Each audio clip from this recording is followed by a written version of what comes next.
Hi, I am Master Francis, and today I would like to show you how to change a water heater element.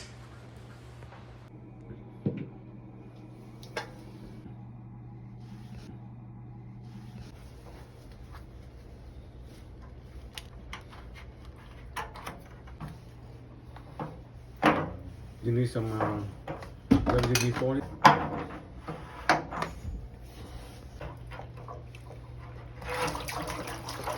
That's a lot of water. Oh shit. Gotta do it quicker. He's right. It'll save you a lot of money. Hey, you want to